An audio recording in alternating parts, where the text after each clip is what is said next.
Punto de vista. Punto de vista. Los comentarios, las opiniones y análisis con la gracia que tiene la política. Punto de vista. Dirige Rubén Darío Benjumea. Punto de vista. Decimos todo.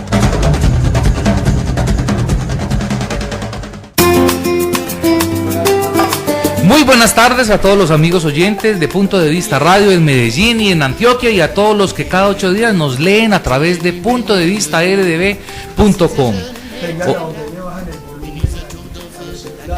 Don Rubén. Sí, muchas gracias. Este es el programa número 63 para hoy sábado 26 de abril del año 2014. Muchos temas en nuestra mesa de trabajo. Saludamos a nuestros amigos, don Adolfo Espina y Mejía. Muy buenas tardes. Rubén, Camilo, César, a don John en los controles, muchísimas gracias. Por aquí volviendo después del receso de Semana Santa, una semana de pasión, larga. Una semana muy sui generis, movida, óigame, y esa particularidad de encontrar ese día para morir, ¿no? El mismo día. Dos grandes de la literatura. Dos grandes de la creatividad tomaron la decisión de partir el Jueves Santo. Don César, ¿cómo está? Rubén Darío, muy buenas tardes. Continúa usted en los 1350, eso me agrada y me gusta. Un hombre que desde las 10 de la mañana está con los taches arriba, es importantísimo. No, pero ¿cómo que con los taches arriba? Tampoco. Lo que pasa es que siempre nos han visto así, pero no es que tenga los taches arriba, es que así es uno. Y eso es muy difícil de cambiar, creo yo. Muy buenas tardes para usted, para todos nuestros oyentes, para Camilo, Adolfo, John Graciano en el Control Master y a todas las personas que nos acompañan en los 1350 de la M. Hombre, ustedes están hablando de la Semana Santa. Le cuento que estuve en Támesis y quiero dejarle un mensaje. No sé, usted me dirá quién es la persona encargada, si el gobernador o si el director de planeación o no sé quién tiene que ver con las vías, pero la carretera de Támesis tiene una señalización perfecta.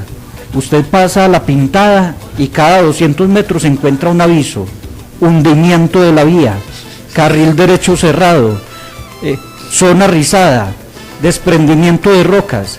Eso sí, no encuentra a nadie trabajando para arreglar ese pedazo, ese tramo. Es como la carretera.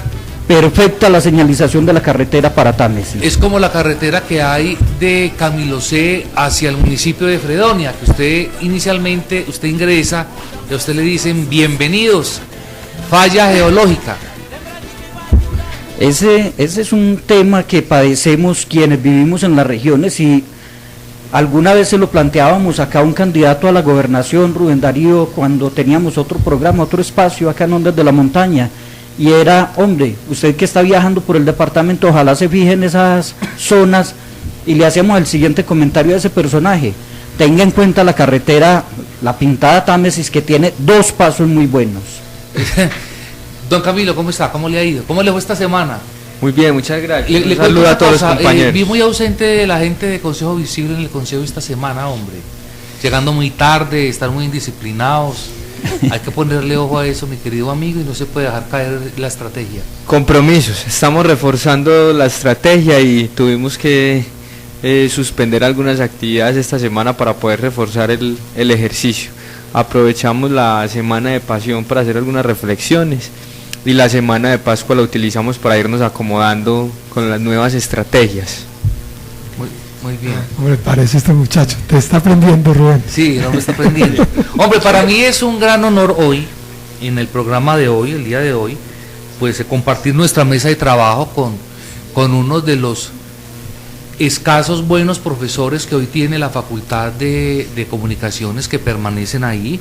Estoy hablando precisamente del profesor Gonzalo Medina, quien fue profesor de este humilde servidor de opinión pública, también de César. Bueno, pero con usted, Rubén, sí que antes lo de juicio lo de buen profesor, ¿no? Porque no, tampoco, pero lo que pasa es que, a ver, hay una cosa que en estos días hablábamos con algunas personas, y es la crisis de la educación y específicamente en las universidades, y qué está pasando en las facultades, especialmente de las ciencias sociales y humanas, no tanto en las exactas, sino en las Sociales. facultades del área social. Y yo quiero públicamente, de manera sincera, porque me parece que es una cosa que hay que hacer y que realizar, es decir al profesor Gonzalo que gracias al profesor Gonzalo estamos haciendo lo que estamos haciendo hoy, ¿cierto? Total. Gracias al finado Jaime Alberto Vélez estamos haciendo lo que estamos haciendo hoy. Jaime Alberto Vélez es uno de los grandes escritores que tuvo Antioquia, que lastimosamente se los llevó un aneurisma hace un par de años, a quien tuvimos la oportunidad de aprenderle mucho. Se fue muy joven. Demasiado. Podríamos hablar de muchos otros profesores, de Rogelio Tobón, el profesor de sí, semiótica. sí. Rogelio Tobón. Tobón, que todavía está vinculado, O sea, aunque es un ya profesor como docente de cátedra. Profesor de semiología. Entonces, ¿cómo no reconocerle el trabajo Juan José Hoyos, por Dios. a Juan José Hoyos, a Carlos Mario Correa, Todavía por fortuna quedan algunos profesores que marcan diferencia, Rubén. Mire, yo les digo y una Gonzalo, la profesora Patricia Nieto, que está vinculada en este momento, que tiene todo el prestigio, pero lo que usted está planteando, Rubén, tiene que ver con financiación de la universidad, claro, y de la educación pública, y Gonzalo más que nadie conoce ese tema, y en este momento usted puede decirnos, Gonzalo, ¿cuántos profesores vinculados tiempo completo con un contrato laboral bueno tiene la Universidad de Antioquia? Estamos, yo creo que sobre el 70% de profesores de cátedra, si no es más, y eso acaba con la calidad. La proporción es muy grande. Permíteme otro nombre, Jaime Andrés Peralta, sí, señor, otro de los buenos profesores, y que contraproducentemente es disque profesor de cátedra, tipo rey de España, que ha hecho su trabajo, que da. Lo que yo medianamente aprendí de política y a esbozar, lo aprendí con Jaime Andrés Peralta en un seminario que se llamaba Seminario de Periodismo Político. Gonzalo Medina Pérez, muy buenas tardes, bienvenido a Punto de Vista Radio, hombre, qué placer tenerlo por acá, 12 alumnos suyos, y saber que todavía sigue vinculado a la universidad, aunque tengo entendido que ya está pensionado. Pues, bueno, ante todo muy buenas tardes, y pues muchas gracias por el recibimiento, pues, que como siempre se dice, más que tomarlo como halago, es un compromiso, porque cuando a uno le reconocen algún mérito, pues a la hora de la verdad es para ser consciente de que de allí lo que viene es como tratar de hacer mejor las cosas. Muy buenas tardes también a todos los oyentes, a los compañeros que están presentes acá en el programa. Y bueno, les agradezco mucho la invitación. Y sí, a ver, yo ya pues digamos que ya recibí la carta, como la carta García, como podríamos decirlo.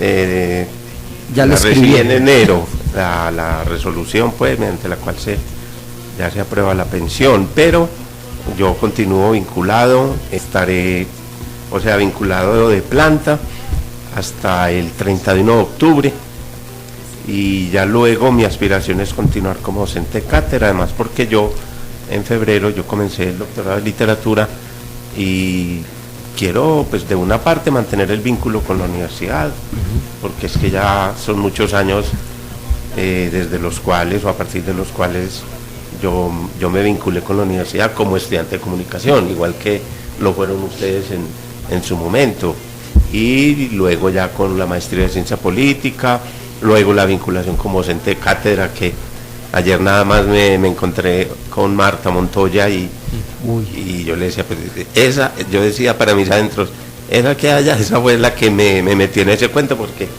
me parecía tan seria la labor de docente, que cuando ella me llamó para que fuera a dictar el curso de opinión pública, yo le dije, Marta, eso es una responsabilidad muy grande, y yo lamentablemente tuve una profesora de opinión pública que hace que yo sienta mucho más la responsabilidad, porque yo no aprendí mucho. Entonces ella me insistió hasta que finalmente acepté, Y como les digo, entonces ahora yo quiero pues continuar, ya estoy haciendo el doctorado, estamos en el primer semestre con el seminario 1 y avanzando pues en la tesis doctoral, y quiero al mismo tiempo mantener la vinculación, repito, con la universidad, porque es que, mejor dicho, uno hablar de sí sin hablar de la Universidad de Antioquia, yo creo que es una gran contradicción, se sentiría uno como incompleto.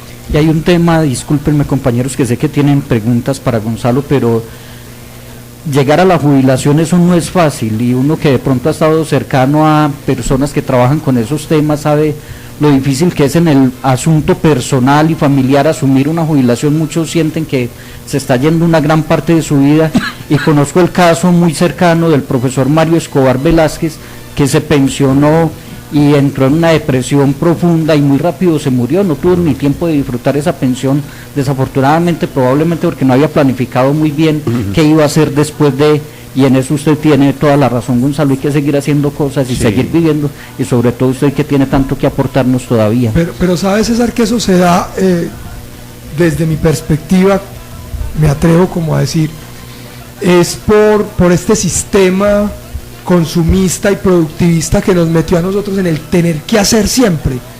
Usted se queda una mañana en la cama haciendo pereza y se levanta con culpa. Claro. Y a los niños lo están señalando los niños nacen ya en curso de piscina, porque nacen en el agua, aprendan a nadar, o sea, el niño no puede hacerse como niño siquiera.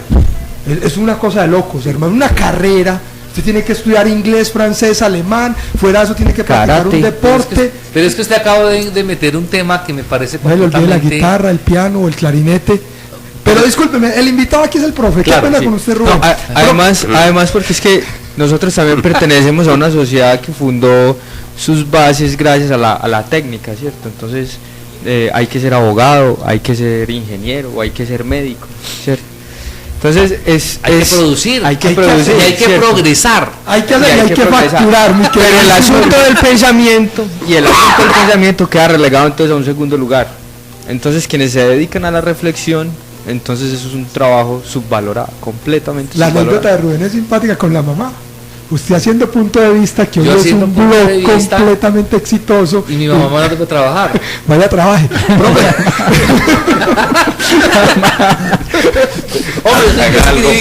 Eso hay que escribirlo, pero déjenme poner orden, por favor, aquí a la discusión. Hemos invitado al profesor Gonzalo Medina el día de hoy por, pues hombre, tenía muchas ganas. Además nos encontramos la semana pasada en un centro comercial en la ciudad, conversamos un rato y a mí me quedó la inquietud.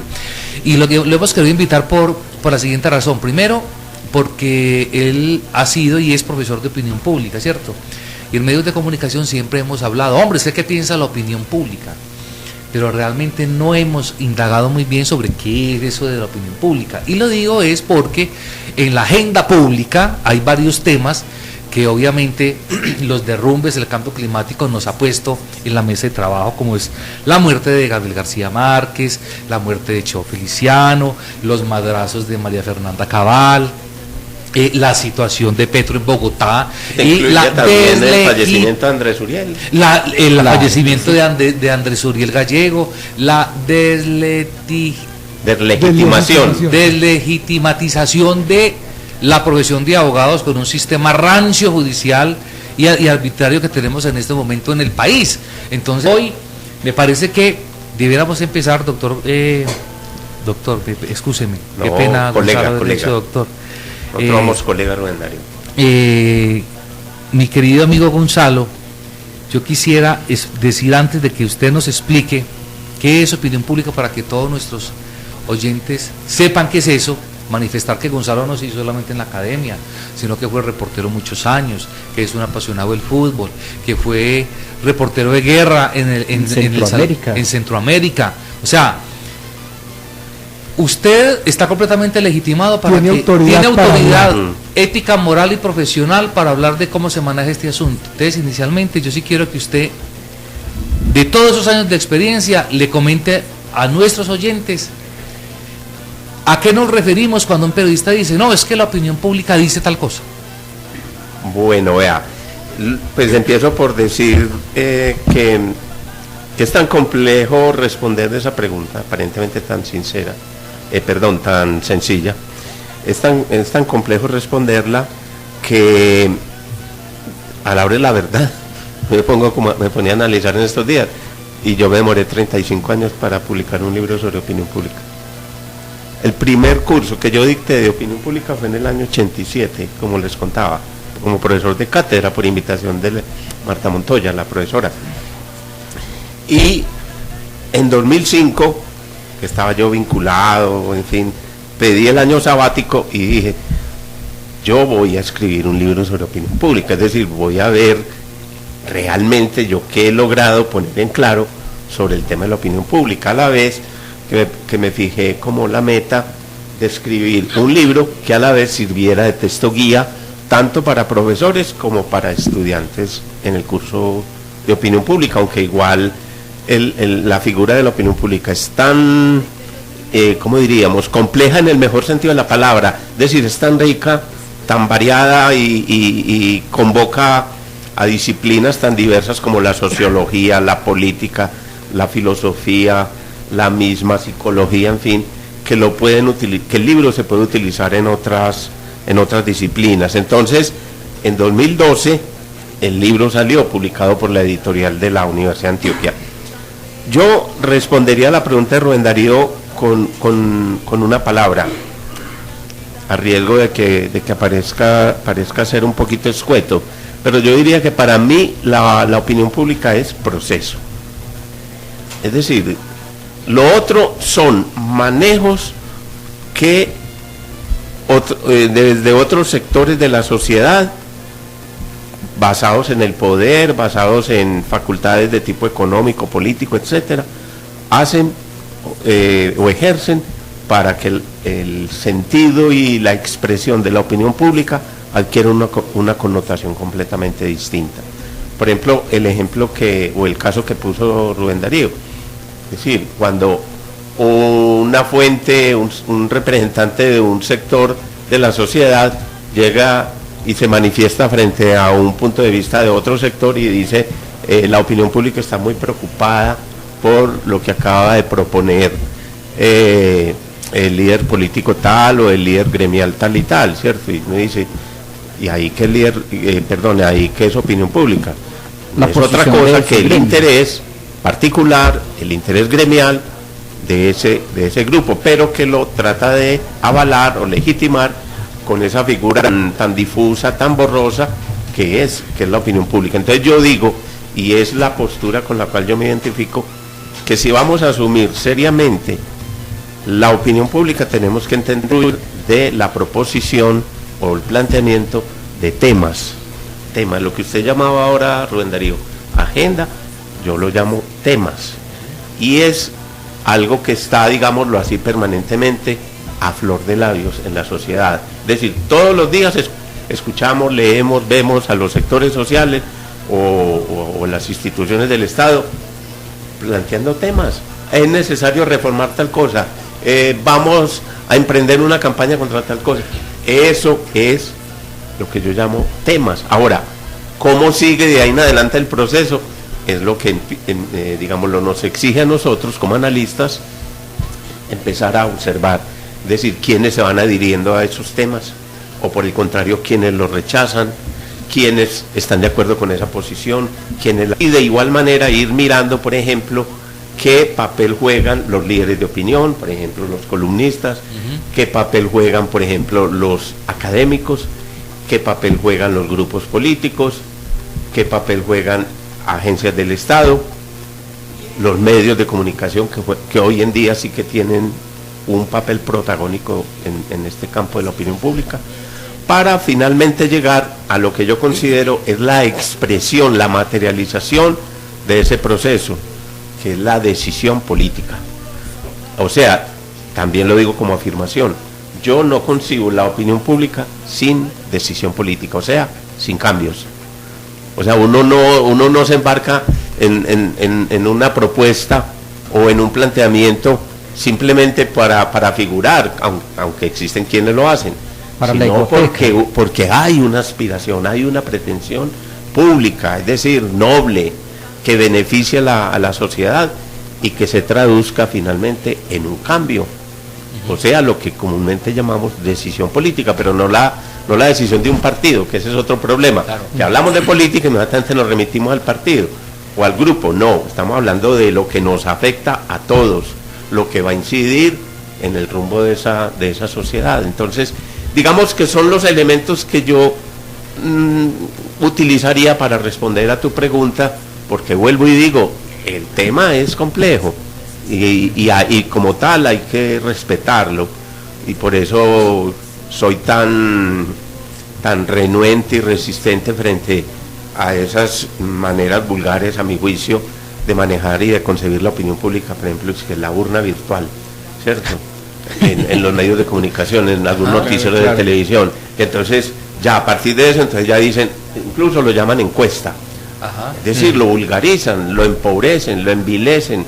Lo Y minimizan. sobre esa base pretenden entonces de que ya Crear verdades absolutas. crear claro. verdades, sobre todo que se traduzcan en decisiones. En hechos. Claro. Pero además Entonces, recuerdo, con esas pistas creo y espero haber por lo menos pintado un poquito el Pues panorama a mí de... logró confundirme. Sí, Camilo. Estamos en pero ya campaña. compran el libro para quedar más confundidos. ¿dónde se consigue? Gonzalo, ¿dónde No, se el consigue libro, entre otras cosas, por ser publicado por la editorial de la universidad, que por sí sabemos, pues subsidia prácticamente esas publicaciones. Claro. Se vende como a 22.000 pesos, se vende en la misma editorial, se vende en la librería de la cooperativa de profesores, en la librería que tiene la propia editorial allí en el edificio de extensión. Hay que decir, desafortunadamente por el lado de la editorial no se ha logrado superar un problema que tienen muchas editoriales, que es la comercialización. Claro. Sí, es decir, un proceso editorial, una obra, digamos, que tiene un final feliz cuando ya se materializa, se hace tangible, pero ese paso siguiente, que es ponerlo a circular, ahí plantea unos problemas muy grandes, pero sí, ahí se consigue, y como les digo, es un precio ¿Cómo muy se llama? ¿Cómo se llama favorable. el texto? El libro tiene una descripción, un título muy descriptivo, precisamente con esa intención de que sea un material guía para cursos de opinión pública o para distintos sectores interesados. Opinión pública, comunicación política, porque ahí también se encuentran esas dos grandes corrientes. Comunicación política, democracia, que también usted no puede hablar de opinión pública sin hablar de democracia. Eso es otro elemento también. Y medios de comunicación. Y hoy en día los medios sí que tienen un papel decisivo, para bien o para mal, en el manejo de la pública, en la construcción de la opinión pública. Estamos en campaña presidencial y uno de los fenómenos que ahorita está, digamos, pues marcando tendencia en las encuestas es el voto en blanco. Podría uno decir que el voto en blanco, así como el fenómeno también de Peñalosa, obedece a unas lógicas del voto de opinión. ¿Sí? Partiendo entonces de esta conceptualización de la opinión pública, el voto de opinión también es un proceso, también es una construcción. Sí, indudablemente. Obvio que habría que entrar, como dicen algunos analistas, y lo están diciendo desde hace muchos años, análisis concreto de situación concreta. O sea, puede suceder que en determinada coyuntura el voto en blanco puede favorecer a otra opción política. O sea, ese voto en blanco no logra ser realmente la alternativa mayoritaria que sus promotores y quienes votaron por ella se lo habían propuesto. Pero en otras circunstancias el voto en blanco puede ser, digamos, otra opción política. Por ejemplo, ahora en lo que fueron las elecciones para Congreso, se discutió mucho eso, pues, y ustedes lo saben mejor que yo. Es decir, hubo quienes dijeron que en esa coyuntura electoral el voto en blanco terminó apoyando a otros sectores, ¿cierto? Yo Es decir, creo- sectores adversos, pues. De pronto, pues yo no quisiera entrar pues ya como en la particularidad de que si estamos a favor o en contra de tal grupo, y demás, Pero porque entremos, no es el caso. entremos, No, pero- entremos. Pero una yo realidad como la nuestra. pero ante todo lo que quiero es responder la pregunta acerca del voto en blanco. Yo creo que el voto en blanco es una opción política, primero que todo, es una opción política. O sea, uno se manifiesta a favor, en contra de un proyecto, sea votando en favor de un candidato o de una corriente política, como también se puede uno manifestar diciendo no estoy de acuerdo con ninguna, es decir, ninguna me satisface. Y manifiesto entonces O a través del voto en blanco incluso. mi descontento. O incluso absteniéndose. Claro, que también es otra- exacto. para allá iba yo, porque por ejemplo aquí el amigo Adolfo es abstencionista, pero yo diría que es como un abstencionismo activo, en cierta medida, porque, o sea, no voto para deslegitimar el sistema electoral del país, pero sin embargo hablo y digo porque no voto, ¿cierto?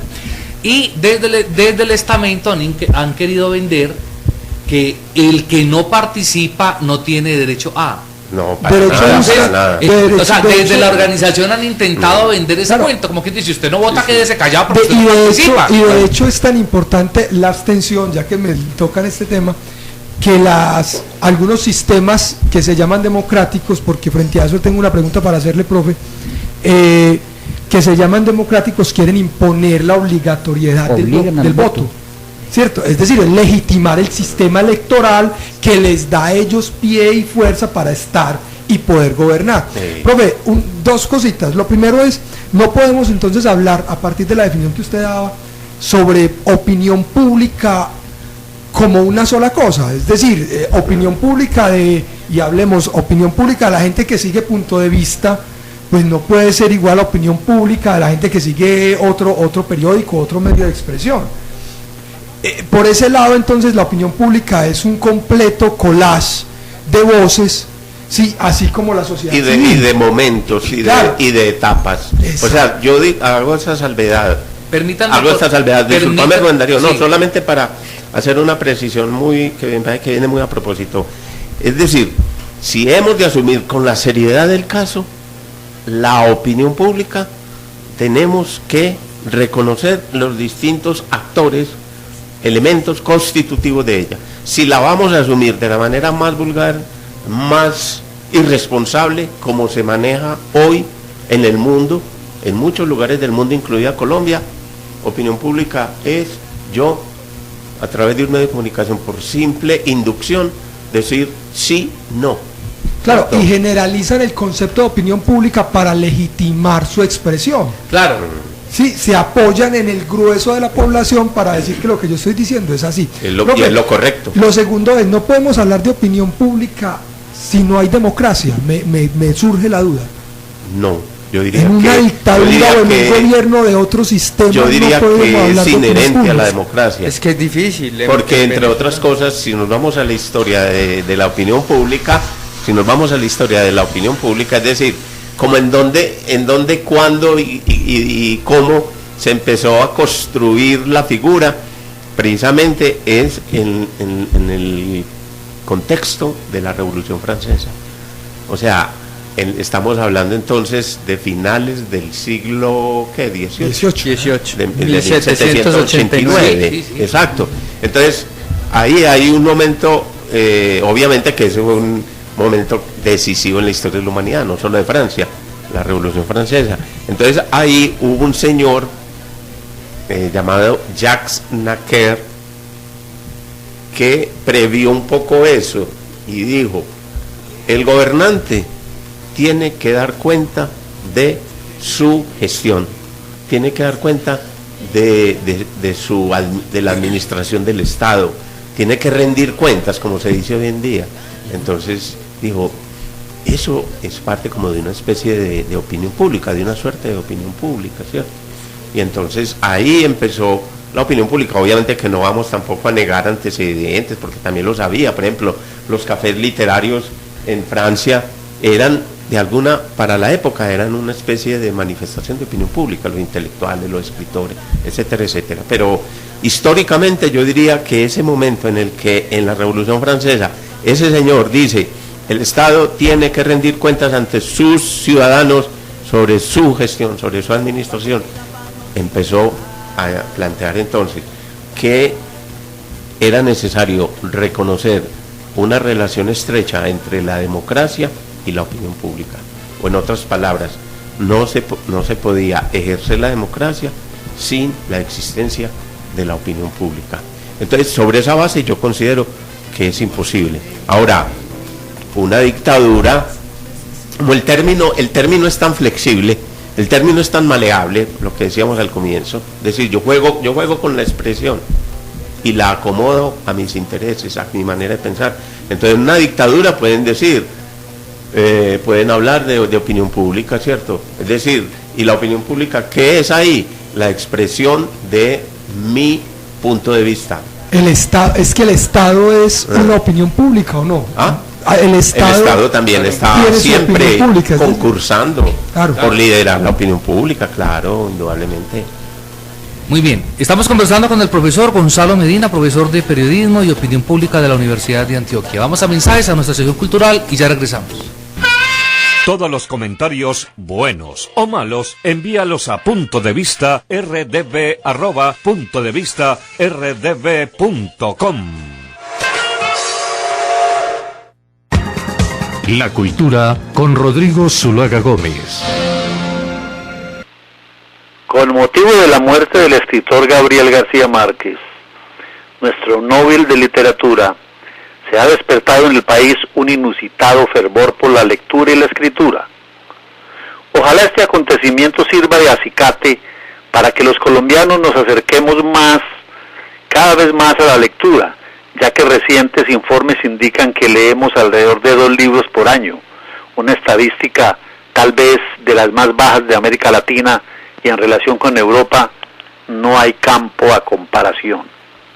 Todo indica que no hacemos bien la tarea de promover la lectura entre los jóvenes. Los maestros obligan a los alumnos a leer, lo que no hace más que distanciarlos de la relación placentera con los libros.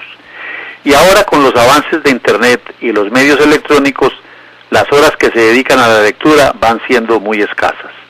Se interactúa, pero no se lee. Pero frente a todos los avances sociales y comunicacionales, siempre hay que leer. Hay que leer para buscarle sentido a la vida. Hay que leer para comprender los fundamentos de la civilización, para alimentar nuestra curiosidad, para distraernos, para cultivarnos, para comunicarnos, para ejercer nuestro espíritu crítico. Ojalá pues que nuestro Nobel de Literatura nos haya dejado el virus de la lectura, la escritura y en general de la cultura, porque con semejantes portentos literarios deberíamos ser un país que lee como el que más. Además, porque la lectura nos engrandece, es el remedio eficaz para la enfermedad de la ignorancia y nos vacuna definitivamente contra la intolerancia, que es nuestro mal mayor. Buenas tardes.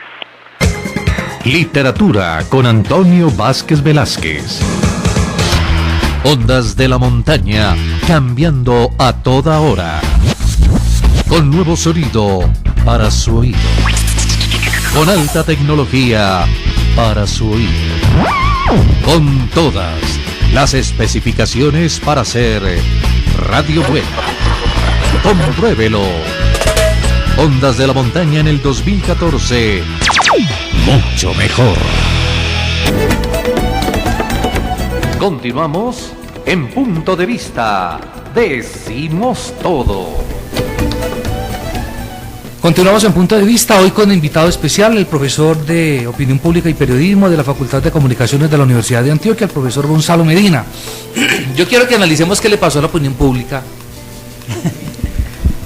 cuando la belleza de electa representante a la Cámara por Centro Democrático en Bogotá, María Fernanda Cabal, le dio por decir que cuando Fidel se muera se va a encontrar con Gabriel en el infierno.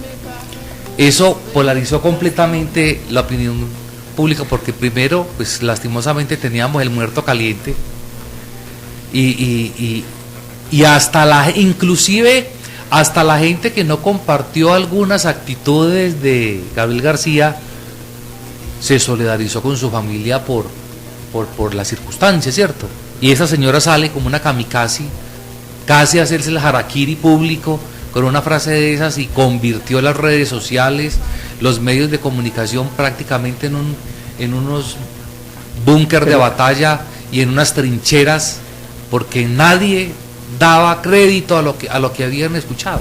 Pero mire, Gonzalo y Rubén, nosotros que hemos padecido los medios, lo duro que es trabajar en Semana Santa, porque no hay fuentes, porque todo el mundo está Organizó la paseando. agenda. Hermano, Sí. se murieron 3 personas el mismo día que dieron material, no solo para ese resto de semana, sino para la semana siguiente, y sobre todo ese tema que distensionó un poco la Semana Santa y la tristeza que había y el luto que había en los medios por la muerte de Cheo Feliciano en un accidente y de García Márquez por muerte natural. Bueno, es que, mire, aquí viene otra pregunta, profe, que desgraciadamente teoriza mucho la charla que tenemos, y es hasta dónde las redes sociales contribuyen o perratean, y discúlpenme la expresión, la opinión pública. Porque es que esa opinión pública, Camilo, usted es joven, usted maneja mejor eso que todos nosotros. Le colaboro que desde hace unos 5 años aproximadamente, los nuevos teóricos de la red ya hablan de un término que se llama la netocracia. La netocracia. O política 2.0. Exacto. Entonces Esa, ahí, la política ahí en les redes dejo pues, sociales. En el libro, Sí. por ejemplo, pues para introducir ahí algún referente acerca de lo que ustedes están señalando, en el libro hablamos un poquito de la democracia mediática, es decir, cómo hoy en día, producto, entre otros factores de ese fenómeno de las redes sociales, de la, no sé si llamarlo o llamarla, de ese empobrecimiento de la política, producto de ese excesivo protagonismo de los medios. Entonces se ha abierto paso lo que algunos autores llaman la democracia mediática, o sea, que en el ámbito de los medios, incluidas las redes sociales, se tramitan, se discuten y casi que hasta se deciden las maneras de pensar de la gente, los comportamientos, los estereotipos, los prejuicios, etcétera, ¿cierto? Yo, digamos que tratando de ser un poquito abierto de pensamiento frente a estas nuevas expresiones comunicacionales, en el libro pues siempre tengo que remitirme a él. Yo reconozco la incidencia que han tenido las redes sociales en coyunturas políticas en el mundo, en distintos lugares del mundo. Por ejemplo, el papel que han jugado o que jugaron las redes sociales en la crisis de Egipto, con la caída de Mubarak, fue decisiva, en Túnez, en fin, en algunos, en Libia. Profe, pero eso no no es, discúlpeme, ese tipo de conductas mediáticas no son generadas y creadas por un grupo particular que quiere inclinar la balanza hacia su labor. No. Pero es que precisamente, precisamente esa es la virtud de las redes sociales, ¿cierto? No todos tenemos. Ya hay que tomar o tener otra actitud. Pero me refiero a ello después de tu intervención. Sí, no, esa es la virtud de las redes sociales. No todos tenemos acceso a grandes medios de comunicación. Las redes sociales se convierten entonces en nuestro medio de difundir esas pero es que los poderosos, los dominantes, los gobernantes se han adueñado de eso. No, pero fueron las redes sociales. Pero fueron las redes sociales. Mire, Rubén, usted es estratega electoral y sabe cómo se manejan las redes. Pero Adolfo, cómo ponen a la gente a opinar por las redes lo que quieren que opine. Pero Adolfo, fueron las redes sociales las que hicieron sanción social a esta señora María Cabal, que luego se retractó. Fue a través de las redes sociales que se hizo sanción social. Las excusas que pidió la señora fueron peores. Mire, es el mismo gobierno, es el mismo gobierno, es el mismo gobierno y el mismísimo candidato vicepresidencial en este momento, Germán Vargas Lleras, el que ¿qué hizo? El que quería aplicar la ley Lleras para poder censurar y poder coartar, obviamente, pues la anarquía que se presentan hoy en las redes sociales. Ahora, no gratuito, los medios de comunicación salieron muertos del susto a crear sus portales, sus troles y sus y sus plataformas para. Además, Mire, le voy a poner el modestia, Twitter o apártate. Facebook te llega a cualquier televisión. Modestia, apártate. Si un blog que se transformará en los próximos meses a un buen portal, a un buen página web, a una buena página web, no denuncia la filtración de los 13.000 millones de pesos, dinero del narcotráfico, en la empresa Fajardo Moreno, de propiedad del gobernador del departamento de Antioquia, no se sabe. Ahí vamos ya a esa otra discusión, profe. Yo Tome la palabra ahí. quiero incluir otro elemento en la conversación que creo que abre un poco más el panorama. Y esto no solamente involucra estos medios llamados genéricamente redes sociales, sino que también involucra a los medios tradicionales, por así decirlo, a los medios masivos, como también se les ha denominado. Y es una especie como de concepción que en su momento, sobre todo para la realidad nuestra, aportó Jesús Martín Barbero y que yo la sigo reivindicando. Es la de los usos culturales, que fue una manera distinta de definir cuál era el papel de los medios de comunicación en una sociedad en materia política, ideológica, etcétera.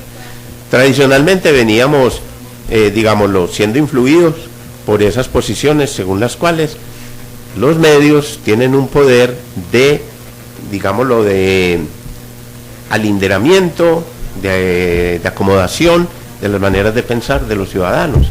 Pero resulta que poco a poco se fue demostrando que eso no necesariamente era así.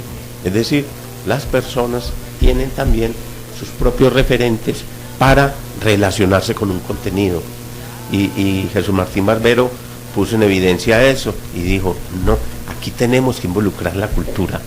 O sea, las maneras desde las cuales, los referentes desde los cuales los ciudadanos se relacionan con los contenidos de los medios.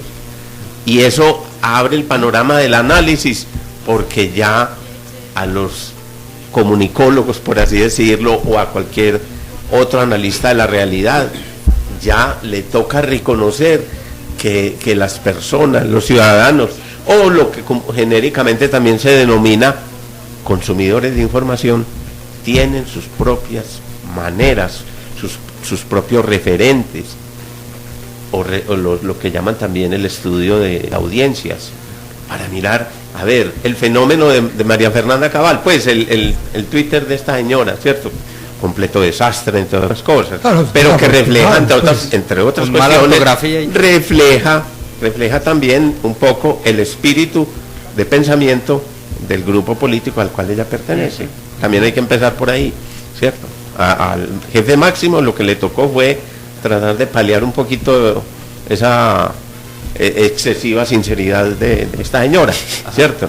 Pero no, a lo que quiero llegar yo es que a la hora de la verdad, el estudio de los medios, y yo diría también extensivo a otras disciplinas, ya nos obliga a pensar en la recepción, y cómo llegan esos contenidos a las audiencias, a los consumidores. Pero cuando digo consumidores no es en términos peyorativos, pues los que compran un periódico y simplemente, no, sino la gente que lee, mira televisión o escucha radio y van planteando y van reaccionando, hombre, frente a esta información, frente a la tragedia por allá del avión, en fin, etcétera, y va relacionándose.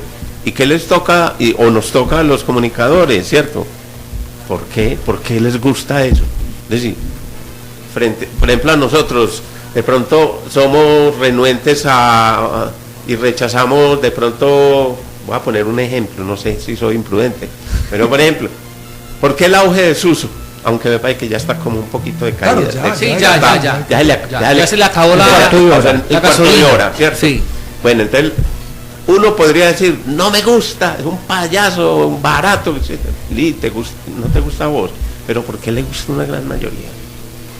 Eso es lo que tenemos nosotros que analizar.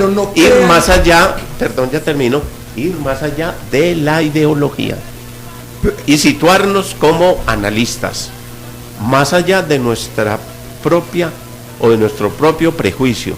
Y ahí es cuando la ciencia nos plantea un reto muy grande. Pero mire, yo no sé eso. si lo que voy a decir es continuación de lo que usted está planteando o es una ruptura para generar un nuevo tema. Y es que son los medios, desde mi perspectiva, que es lo que quería decir ahora con el Twitter de esta señora, los que crean la audiencia.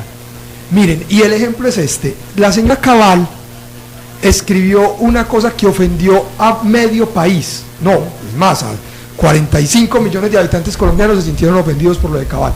La señora Salud Hernández, en una columna en El Tiempo, valorando literariamente el aporte de Gabo, ¿sí? También le dio madera, que porque no le había llevado agua a Aracataca, pero a la vieja la dejamos callada.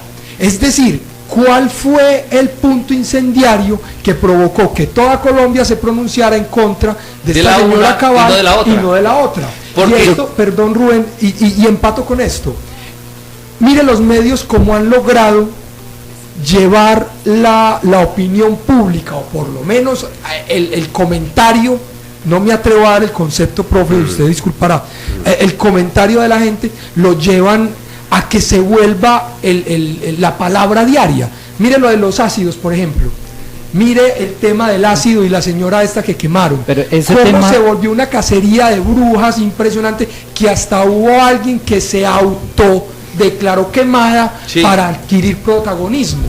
Para que le pagaran. Sí, y simplemente en un momento determinado la cosa se calla porque ya el tema no lo logramos vender, o ya vendimos lo que íbamos a vender, y entonces hay que generar otro. Y ahí no estamos entrando en temas de ¿sabes opinión una cosa, pública, César? sino de Hay agenda. como un matiz, agregándole un matiz a tu intervención, que en parte lo puedo compartir, es que en el caso de esa señora Cabal hay un referente decisivo, determinante, que ayuda a explicar esa diferencia, y es que el referente era García Márquez, y no solamente García Márquez, con todo lo que él ha significado históricamente, sino García Márquez, Premio Nobel de Literatura, no Nobel como dicen muchos colegas, y por otro lado, recién fallecido.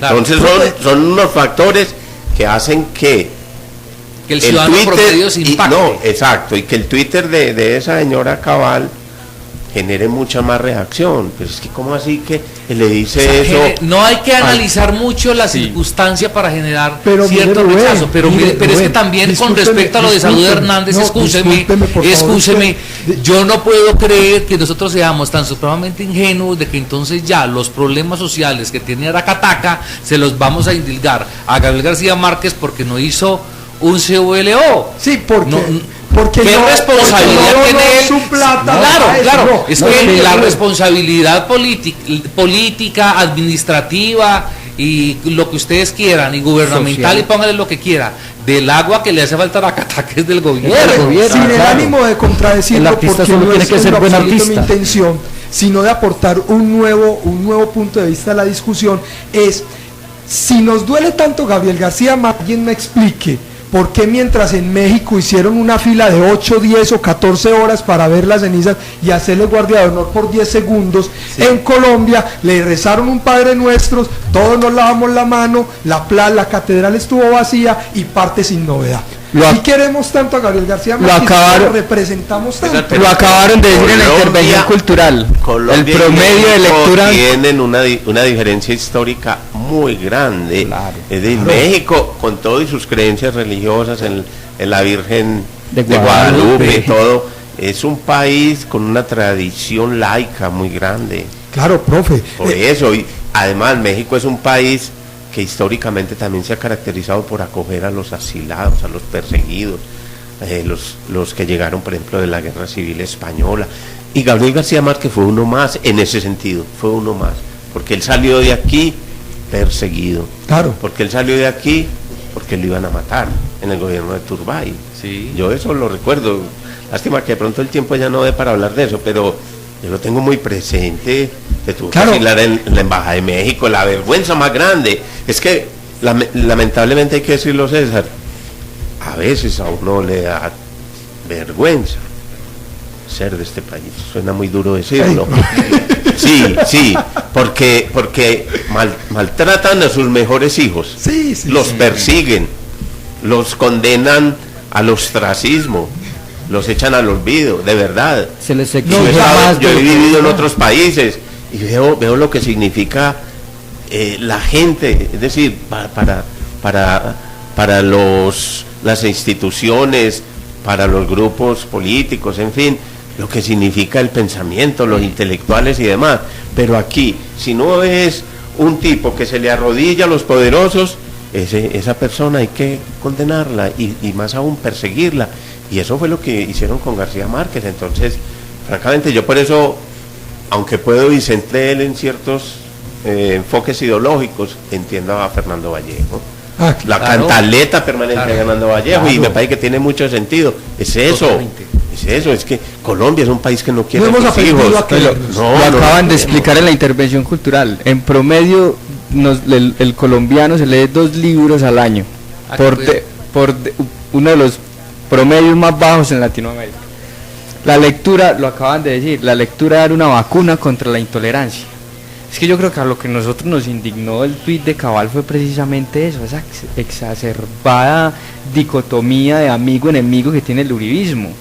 Entonces, si no pensamos como ellos, entonces estamos contra ellos. Claro. Aquí no hay espacio a la tolerancia. Entonces lo que se hizo fue politizar de una u otra manera eso, porque es que ya entramos a condenar el movimiento de esta señora, pero desde lo político. Porque recuerde... No desde la dignidad colombiana, pero no desde la solidaridad. Claro, es que eso fue lo que no desde lo que en política se llama el espíritu de nación, que significa... que no significa otra cosa a ser capaces de anteponer el sentimiento de país, eso que algunos llaman de la comunidad imaginada, ¿cierto?, sobre las ideologías, sobre las maneras de pensar. Aquí todavía yo digo que seguimos con un vacío de nación y nos seguimos matando entre nosotros en buena medida por la anotación. Claro, yo creo que ese es el valor de 100 años de soledad, ¿sabes? Yo creo que 100 años de soledad intentó crear una Colombia común, histórica, todo un hilo conductor de lo que somos nosotros como patria. Creo que habría que rescatar 100 años de soledad dándole una mirada desde esa posibilidad, ¿cierto? Sí. Señores, vamos a nuestra última sección y ya regresamos. Todos los comentarios, buenos o malos, envíalos a puntodevista@puntodevista.rdb.com. Literatura con Antonio Vázquez Velázquez. Buenas tardes, oyentes de Ondas de la Montaña. Se están conmemorando 450 años del nacimiento o del natalicio, como le dicen otras personas, de William Shakespeare, el nacimiento de William Shakespeare, el gran escritor, dramaturgo y poeta inglés, que es el equivalente a nuestro idioma español de Miguel de Cervantes Saavedra. Precisamente William Shakespeare y Miguel de Cervantes Saavedra fueron contemporáneos, nacieron más o menos en la misma época. Y por esas curiosidades de la historia, del destino, ambos cumplen años en la misma fecha, 23 de abril. Por supuesto que a todos nos entristece la muerte de nuestro Gabo, pero yo quiero hacer un reconocimiento a un escritor de la talla, de la importancia de William Shakespeare, principalmente en una de sus obras más conocidas y que más me cautivó a mí de niño, como fue Romeo y Julieta. Romeo y Julieta, yo realmente recomiendo la lectura para las personas que no hayan leído o para los que ya leyeron Romeo y Julieta, releerlo. Es un ejercicio casi que obligado. William Shakespeare tenía en su obra siempre el ingrediente de la tragedia. La tragedia fue el común denominador de todas las obras de Shakespeare. Si miramos Hamlet, Macbeth, el Rey Lear, la muerte de Ricardo III y por supuesto Romeo y Julieta con ese final trágico del suicidio de ambos, realmente esto nos da el parámetro de lo que fue aquella época turbulenta de la sociedad y la cultura inglesa. De manera que el libro recomendado para esta semana es Romeo y Julieta, y rendimos tributo a la memoria del gran William Shakespeare. Feliz tarde y hasta el próximo programa. Continuamos en Punto de Vista. Decimos todo. Continuamos en Punto de Vista y esto se nos acabó. Doctor Gonzalo Medina, doctor Hombre, profesor, colega. profesor. Sí, yo somos colegas. Prontamente doctor. Doctorando. Todavía falta. Claro, pero antes de que se vaya Gonzalo, ¿todavía está haciendo Saudade? Hasta hace 2 años dejé de hacerlo, pero siempre fueron 19 años que lo estuve haciendo, un programa sobre Brasil, de literatura, de música, de historia, en la UDA, en la emisora de la Universidad de Antioquia. Lo siguen pasando en otro horario, creo que los domingos, en las tardes, 5 de la tarde. Pero lo que pasa es que francamente yo llegué a un punto en que ya estaba cansado, porque 19 años haciendo un programa cada 8 días y en horarios de grabación muy desfavorables, porque tenía clases, reuniones, pero precisamente aproveché toda esa experiencia y esa relación con Brasil para definir el tema del doctorado. Entonces el tema de tesis doctoral es un personaje valiosísimo de la historia de Brasil, que es Chico Buarque, de Holanda, que es novelista, que es músico, letrista, compositor, y al que yo he admirado y le vengo siguiendo la pista hace muchos años. Entonces quiero hacer un trabajo de análisis de algunas de sus obras de teatro, ¿cierto?, inspirada en otras obras de la literatura universal, y la música que hace parte de esas 3 obras de teatro, que son más o menos unas 27, 28 canciones. Entonces hacer un análisis de género, de lo teatral y lo musical en este autor. Gonzalo, fue un placer haberlo tenido aquí hoy. No, a usted muchas gracias por la invitación.